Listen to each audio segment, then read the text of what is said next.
Haleluya, puji Tuhan, shalom, selamat pagi saudara yang kasih dalam Tuhan. Kembali kita dalam program Setiap Pagi Bersama Tuhan. Setiap pagi bersama Tuhan artinya setiap pagi bersama dengan firman Tuhan. Karena itu mari kita buka hati kita siapkan hati kita berdoa. Bapa, di dalam nama Tuhan Yesus, kami bersyukur atas penyertaan Tuhan sepanjang malam dalam tiduran kami. Kami bangun pagi hari dan tidak kurang suatu apapun. Dan ke dalam tangan-Mu kami serahkan sepanjang hari ini. Tuhanlah yang menjaga, menuntun kami sehingga kami melakukan apa yang baik dan berkenan di hadapan Tuhan. Urapi kami dengan kuasa Roh Kudus-Mu dan bekali kami dengan firman-Mu. Karena firman-Mu adalah jawaban buat setiap kami. Dan kami percaya Tuhan lewat firman-Mu yang lemah dikuatkan, yang sakit disembuhkan, yang beban berat diberi kelegaan, yang putus asa diberi pengharapan yang baru. Dan ini yang kami percaya lewat firman-Mu kami berjumpa dengan Tuhan lewat roh dan kebenaran firman Tuhan. Haleluya. Dan hamba-Mu yang menyampaikan firman Tuhan urapi dengan kuasa Roh Kudus sehingga setiap kata yang keluar dari mulut dan hati hamba yang berasal dari hati Tuhan tidak pernah kembali dengan sia-sia, mengerjakan sesuatu dan memerdekakan hati kami. Dalam nama Yesus kami berdoa. Haleluya. Amin. Amin. Haleluya. Puji Tuhan. Kita buka Alkitab kita 2 Korintus pasal yang kelima, 2 Korintus pasal yang kelima ayatnya yang kedua. 2 Korintus pasal yang kelima ayatnya yang kedua. Tema kita pada pagi ini adalah merindukan Tuhan. Merindukan Tuhan. 2 Korintus 5 ayat yang kedua. Selama kita di dalam kemah ini kita mengeluh. Karena kita rindu mengenakan tempat kediaman surgawi di atas tempat kediaman kita yang sekarang ini.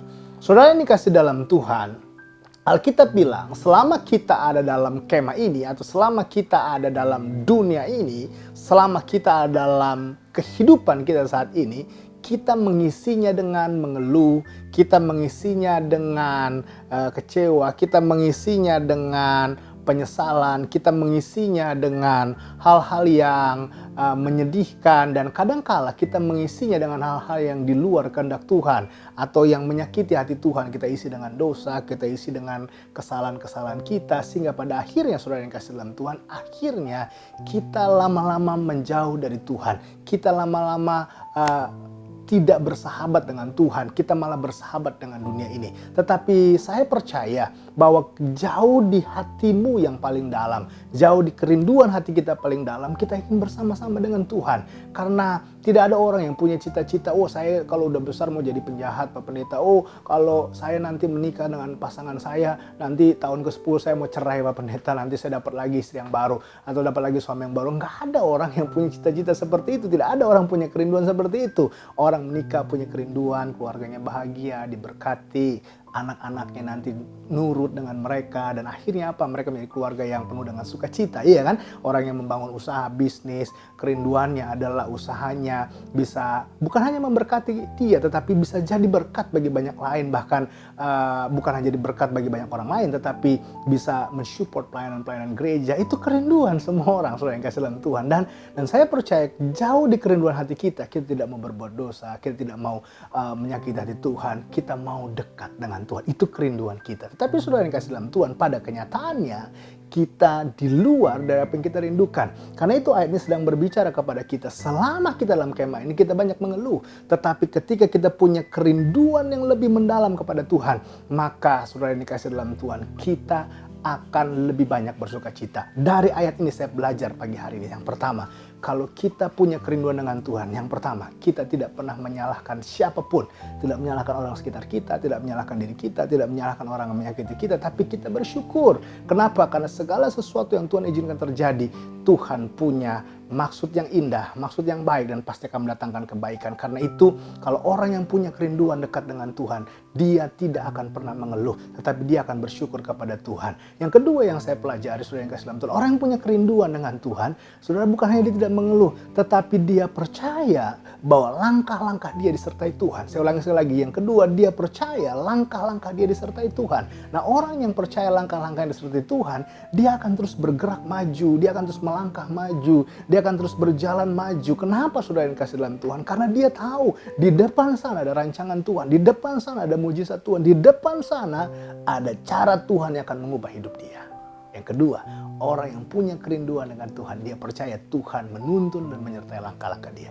Dan yang ketiga, saudara yang kasih dalam Tuhan, yang saya pelajari, orang yang punya kerinduan dekat dengan Tuhan adalah orang yang tahu persis bahwa dekat dengan Tuhan atau rindu dekat dengan Tuhan adalah langkah yang terbaik. Kenapa saya bilang langkah yang terbaik?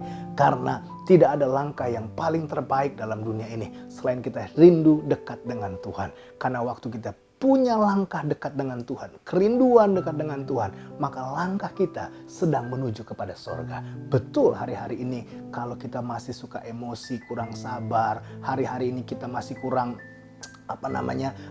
suka menyalahkan orang lain, kita kurang bisa jaga diri. Tapi kalau kita punya kerinduan dekat dengan Tuhan, akhirnya kita sadar, oh ya, yang ini salah ya, ini nggak boleh ya, ini nggak bisa ya, ini nggak boleh ya, gitu. Nah, saudara yang kasih dalam Tuhan, dari 3 hal ini saya belajar. Mari kita rindu dekat dengan Tuhan. Saya percaya apapun yang kau kerjakan hari ini, kalau engkau punya kerinduan dekat dengan Tuhan, maka Tuhan yang akan membuat segala sesuatunya berhasil. Mari kita berdoa.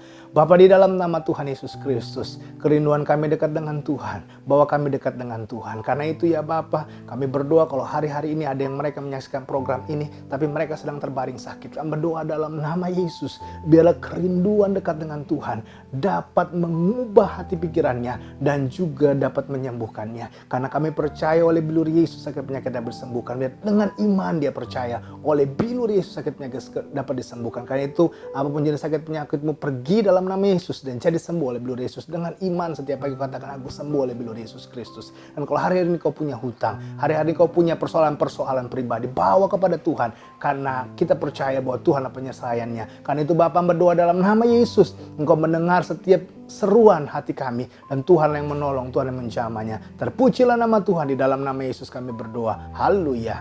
Amin. Saudara yang dikasih dalam Tuhan, sampai jumpa dalam program selanjutnya setiap pagi bersama dengan Tuhan. Tuhan Yesus memberkati saudara. Haleluya.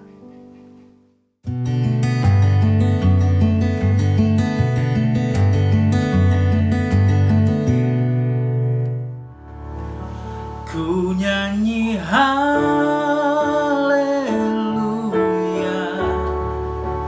ku nyanyi haleluya.